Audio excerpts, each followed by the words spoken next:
Hello, and greetings from Scotland.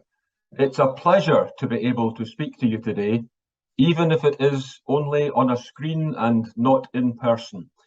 Virtual meetings have been our saviour over the past 2 years and more, but I, for one, long for the day I can visit Argentina and Uruguay and meet you all face to face.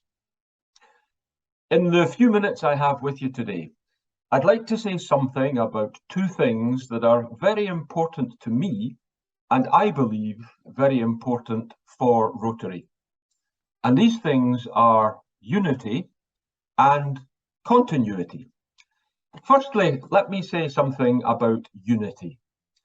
We are a very disunited society. People the world over are at odds with each other, often over the most trivial of matters.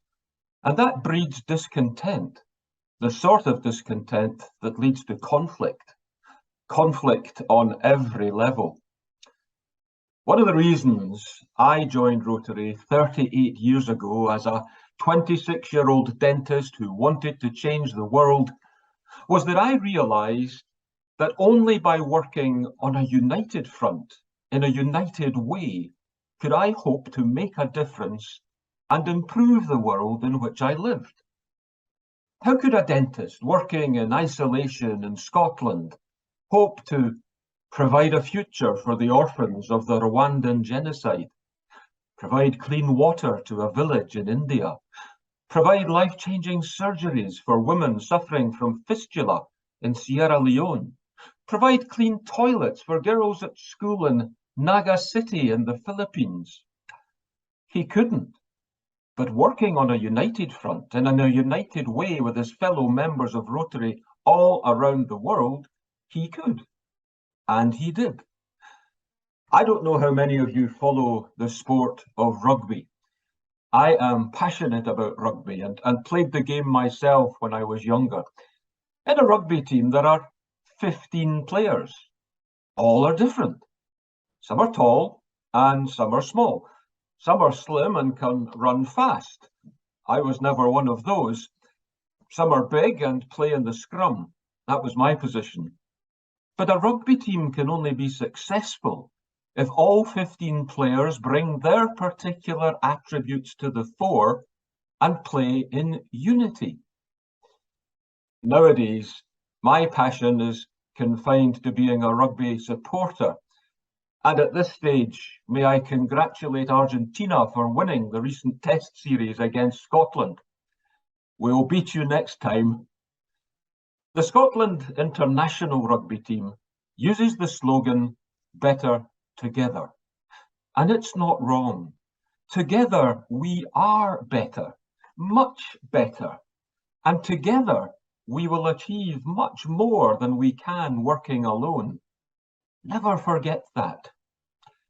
Now, talking of working together brings me nicely to the other topic I would like to address, that of continuity. I've always been a great advocate of continuity in Rotary. I've tried to practice it at every level of Rotary leadership, be it at club, district, or zone. I believe strongly in the concept of Rotary's years, plural, where there is a seamless transition between leaders, rather than the concept of my year, singular, where one individual takes us in one direction, only for other individuals to take us in different directions in subsequent years, before we often end up right back where we started, where individuals will not embark on any initiatives that do not complete in their year, because they're worried they won't get the credit for it. Waldo Emerson, the 19th century philosopher, said, and I quote, "There is no limit to what can be achieved if it doesn't matter who gets the credit." And I agree with him. I'm not bothered who gets credit for something as long as that something is worthwhile and is done properly. Accordingly, I'm already working with President Jennifer Jones, and I look forward to continuing to do so with Stephanie Urchik when she is confirmed as President nominee in October, in a true spirit of continuity that sees Rotary move forward on a straight and steady course towards an ever better future. The most successful Rotary clubs and the most successful Rotary districts are those where this happens. So I would urge you to do it and work together. District Governor-elect Eduardo, my dear Rotary friends, thank you for allowing me to be with you on a virtual basis today. I close as I began by saying I hope I can meet you soon face to face there in Argentina and Uruguay. Thank you all so much for all you do for Rotary.